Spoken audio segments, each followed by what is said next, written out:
Fala, minha gente, tudo bem? Nessa aula agora vai ter o conteúdo de realismo e naturalismo em Portugal. Eu não vou mandar a lista de exercício dessa vez, porque na próxima eu vou mandar só a aula de realismo e naturalismo no Brasil. E daí eu quero dar tempo para vocês fazerem os exercícios, porque eu acho que é um assunto muito importante e vocês precisam ter tempo para fazer isso, tá bem? Vamos lá! Bem, tem três coisas muito importantes no realismo e naturalismo em Portugal: a questão Coimbra, as conferências democráticas e, por fim, o principal autor, que é o que a gente vai estudar, essa de Queiroz. Vamos lá. A questão Coimbra aconteceu em 1865 porque existia um grupo de autores mais velhos que estavam nessa cena da literatura há mais tempo, que moravam em Lisboa, que escreviam um romantismo ruim. Sim, em resumo é isso. Existiu o romantismo bom, mas esses caras escreviam coisas muito ruins, o marasmo intelectual, num sentido de que eles não tinham inovação nenhuma, sabe? Eles só sabiam fazer mais do mesmo. Era sempre a mesma lenga-lenga. E o principal autor deles, né, o líder deles, na verdade, que nem ele era bom, era o Antônio Feliciano de Castilho. Por outro lado, em Coimbra, alunos da Universidade de Coimbra, eles começaram a beber na fonte dos franceses, que eram realistas já, né? Em 65, a gente tem que lembrar que as obras realistas começaram em 850 e 860 saiu a primeira naturalista. E eles tinham um caráter muito agressivo, revolucionário, socialista propriamente dito. Muitos desses autores eram declaradamente socialistas. E isso causou um problema entre eles, porque os de Lisboa eram tidos como os conservadores da literatura e os outros revolucionários. E um certo dia, o Antônio Feliciano de Castilho escreveu um texto que criticava os moços de Coimbra. E o Antero de Quental escreveu uma resposta que chama do bom senso e do bom gosto, que é uma resposta super irônica, ácida, e assim, que mostra uma capacidade intelectual e literária muito superior a todos os outros autores. Antônio de Quental é muito importante para a literatura portuguesa, mas infelizmente ele não vai estar incluso nessa aula, porque apesar de ser importante para a literatura portuguesa, ele não é nada importante para o vestibular. Bem, em segundo lugar, em Portugal eles viviam um liberalismo de fachada, sabe? Então o governo se dizia liberal, dizia que fazia as medidas de liberdade individual, liberdade econômica, que tratava todos iguais diante da lei, mas isso não era verdade. A economia não era absolutamente aristocratizada, né? Com latifúndios e tudo, muito parecido com o que o Brasil passou também, né? E de um conservadorismo social absurdo. A gente tem que lembrar que o cristianismo foi e é muito forte na população portuguesa. E assim, economicamente, geopoliticamente, Portugal já vivia um tempo muito fragilizado, né?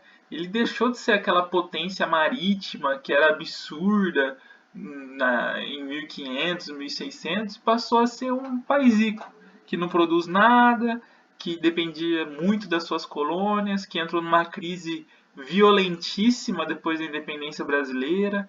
Então, assim, Portugal era um país decadente naquela época. E para debater os problemas portugueses daquela época, aqueles autores realistas que nesse momento já estavam em Lisboa, não faziam mais parte da Universidade de Coimbra, eles organizaram uma conferência democrática. Mais especificamente, em 1871, a Conferência Democrática do Cassino Lisbonense, que contou principalmente com um nome, que é esse homem cujo corte de cabelo é de um gosto absolutamente moderno, né? Muito bonito o corte de cabelo. Esse é essa de Queiroz, que apesar ser um escritor genial, odiava fazer um bom corte de cabelo.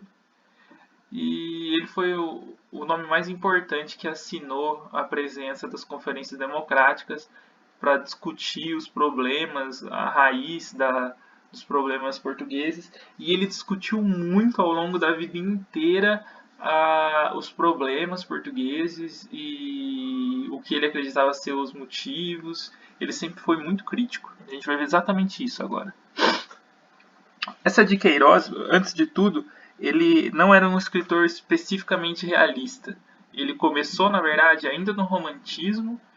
Quando ele entrou nessa de realismo, ele era realista naturalista. Não existia uma predominância, apesar das obras cobradas nos vestibulares, nas listas de leitura, serem realistas. Ele também escrevia obras naturalistas, também, e todas em prosa. A poesia foi fraca no realismo, como deu para perceber, né? A gente não falou de poesia em nenhum momento ainda. Mas bem, esse aqui é mais um exemplo de como ele tinha um gosto peculiar para o estilo do cabelo dele, mas tá bom. Ele era conhecido por ter uma prosa extremamente crítica e irônica, mas assim, de uma ironia tão violenta e tão exagerada que muitas vezes era sarcasmo, não era ironia. O que torna, na minha humilde opinião, como leitor, né, a obra dele um pouco insossa, um pouco infantil quando ele usava isso, sabe? Porque não tinha muita capacidade de discussão, só tinha uma capacidade de crítica vazia. Mas isso foi especificamente em uma fase dele, a gente vai falar das fases dele logo na sequência. Ele foi sem dúvida um dos maiores escritores lusófonos. Lusófono significa da língua portuguesa, tá? Luso de Portugal, fonos de som, né? E ele era um fucking comunista. Mas um fucking comunista de carteira assinada, declaradamente socialista. Ele realmente acreditava na revolução, ele realmente escrevia criticando tudo que era alvo da crítica do socialismo, a pequena burguesia, a igreja, a aristocracia, então a grande burguesia também, né? E essa era a sina dele. Ele realmente acreditava no que ele escrevia. Ele não escrevia para ter uh, para ganhar dinheiro, como era o caso dos românticos. Ele foi parte da questão Coimbra, ele não foi um dos principais autores, até porque ele era muito novo na época, mas ele assinou a Carta de Antero de Quental e logo depois ele despontou muito mais que todos os outros porque ele fez uma literatura muito melhor do que os outros, apesar da importância de alguns outros que não vêm ao caso nesse momento. Ele teve 3 fases. A primeira fase é uma fase romântica, que foi até 1875, em que ele acreditava na denúncia social, ele já estava com um pezinho no realismo, mas ele era muito influenciado por Victor Hugo. Então ainda existia uma idealização, ele não tinha essa violência da crítica, apesar de perceber as mazelas sociais, até que em 1875 ele publica O Crime do Padre Amaro e inaugura a principal fase dele, que é a segunda, que é a realismo naturalista propriamente dita.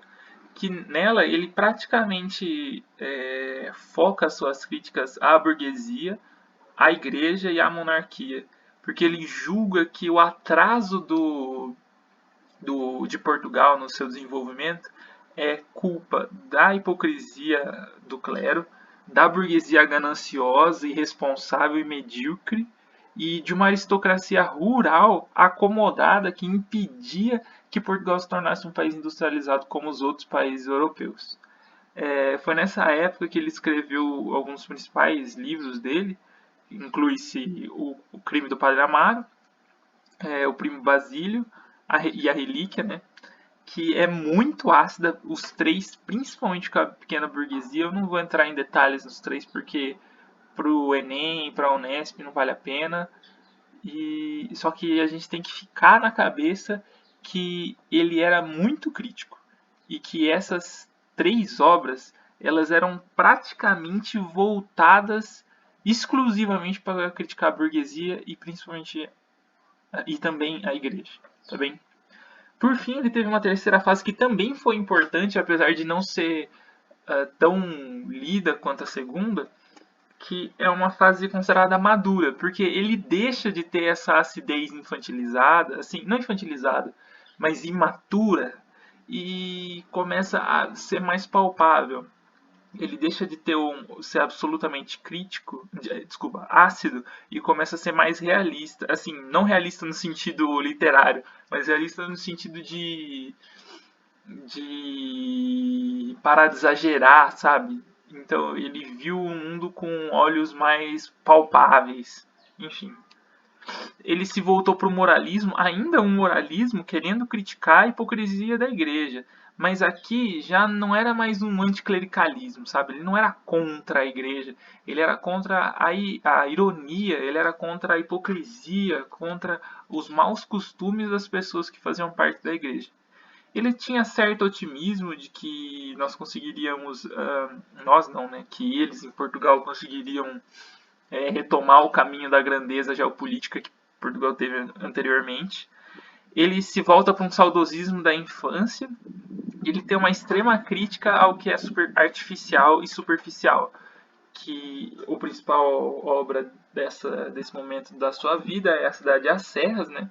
Que foi a obra que foi publicada após morte, né? De tão maduro que ele estava.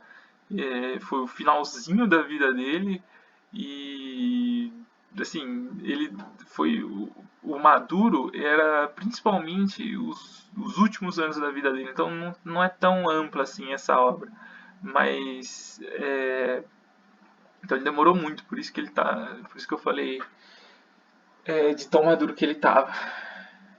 Enfim, é isso, gente. Um abraço e até mais.